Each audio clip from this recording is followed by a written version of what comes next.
Sosok Jenderal Hugeng dilengsarkan Soeharto usai ungkap penyelundupan mobil mewah. Sosok Jenderal Hugeng jadi salah satu bahan pembicaraan pada khutbah yang ke-77. Di kota Palembang, pelukis yang melukis Jenderal Hugeng berhasil menjual lukisannya senilai 27 juta rupiah. Pria kelahiran 14 Oktober 1921 ini sudah menjadi bagian sejarah panjang Korps Kepolisian Indonesia. Ia bahkan termasuk salah satu Kapolri tercepat yang lengser dari jabatannya. Ironinya lagi, jabatan Kapolri kelima yang ia emban saat itu dimutasi oleh Presiden Soeharto di saat ia berantas penyelundupan mobil mewah.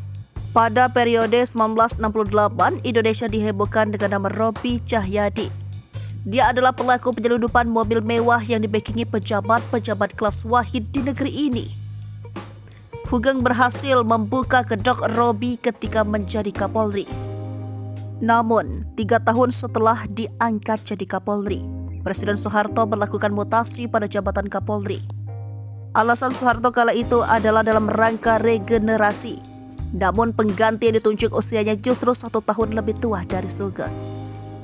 Jenderal Hugeng tutup usia pada 14 Juli 2004. Ia akan selalu dikenang sebagai jenderal polisi yang jujur dan anti terima suap.